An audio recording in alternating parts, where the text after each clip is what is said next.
Praise the Lord. ஆண்டவராகிய இயேசு கிறிஸ்துவின் நாமம் மகிமைப்படுவதாக. இயேசுவின் நாமத்தில் உங்களை நான் வாழ்த்துகிறேன். இந்த அருமையான காலையில் உங்களை சந்திக்கிறது ரொம்ப மகிழ்ச்சியாக இருக்குது.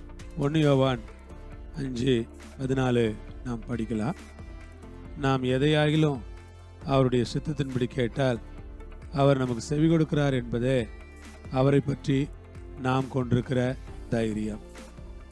ஆண்டவருக்கு நன்றி. நாம் எதையாகிலும் அவருடைய சித்தத்தின்படி கேட்டால் அவர் நமக்கு செவி கொடுக்கிறார் என்பதே அவரை குறித்து நாம் கொண்டிருக்கிற தைரியம். அன்பு சகோதர சகோதரிகளே, வேதம் என்ன சொல்லுதுன்னா, நாம் எதையாகிலும் அவருடைய சித்தத்தின்படி கேட்டால்,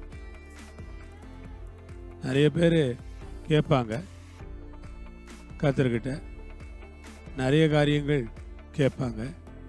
ஆனால் பைபிள் என்ன சொல்லுதுன்னா, நாம் எதையாவது அவருடைய சித்தத்தின்படி கேட்டால் அவர் நமக்கு செவி கொடுக்கிறார் என்பது அவரை குறித்து நாம் கொண்டிருக்கிற தைரியம். கேட்குற காரியங்களை ஆண்டவருடைய சித்தத்தின்படி கேட்கறதுக்கு ஆண்டவர் நமக்கு உதவி செய்யணும்.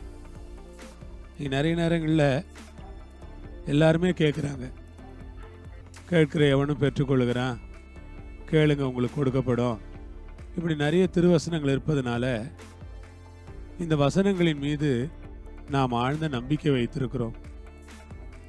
அதுதானே நம்முடைய வாழ்க்கையும் கூட. நாம் கேட்டால் ஆண்டவர் தருவார், அதுதான் நம்முடைய விசுவாசம். நாம் எதை கேட்டாலும், குறிப்பாக அவருடைய சித்தத்தின்படி கேட்டால் ஆண்டவருக்கு மகிமை. அவருடைய சித்தத்தின்படி நான் கேட்போமானா அவர் நமக்கு செவி கொடுப்பார். Praise the Lord. அவருடைய சித்தத்தின்படி கேட்கறது தான் இதில் ரொம்ப விசேஷம். பாருங்க, நம்ம முதல்ல என்ன ஜெபம் பண்ணணும், எந்த ஒரு காரியத்துக்கு ஜெபம் பண்ணாலும், ஆண்டவர் இது உங்களுக்கு சித்தமாக இருந்தால் எனக்கு கொடுங்க, இதில் உங்களுடைய சித்தம் இருக்குதா, இது உங்களுக்கு சித்தம் தானா, இதில் உங்களுக்கு விருப்பம் இருக்குதா, இது உங்கள் சித்தமான காரியம் தானா, ஆண்டவரே இது உங்களுக்கு சித்தமாக இருந்தால் எனக்கு கொடுங்க, இது உங்களுக்கு சித்தமாக இருந்தால் எனக்கு செய்யுங்க, இது உங்களுக்கு சித்தமாக இருந்தால் என் வாழ்க்கையில் இது நடக்க நீங்கள் உதவி செய்யுங்க. நாம் எதையாகிலும் அவருடைய சித்தத்தின்படி கேட்டால் அவர் நமக்கு செவி கொடுக்கிறார். சித்தத்தின்படி கேட்டால் போதும், அவர் நமக்கு செவி கொடுப்பார், நிச்சயமாக பதிலும் கொடுப்பார். அதுதான் அவரை பற்றி நாம் கொண்டிருக்கிற தைரியம்.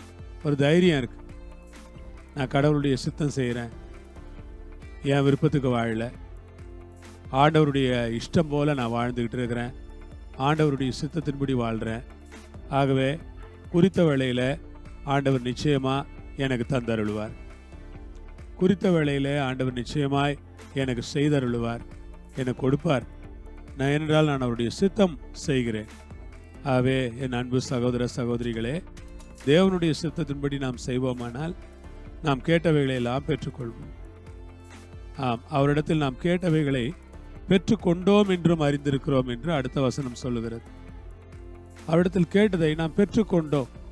எல்லாம் எவ்வளோ கேட்டீங்களோ, எதை பற்றி எல்லாம் கேட்டீங்களோ, உங்களுக்கு ஒரு நம்பிக்கை இருக்கட்டும், நாங்கள் பெற்றுக்கொண்டோம்.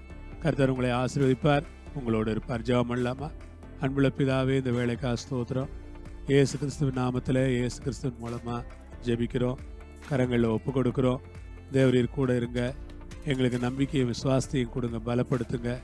எதையாவது அவருடைய சித்தத்தின்படி கேட்டால் அவர் எங்களுக்கு செவி கொடுக்கிறார் என்பதே அவரை குறித்து நாங்கள் கொண்டிருக்கிற தைரியமாக இருக்கட்டும்.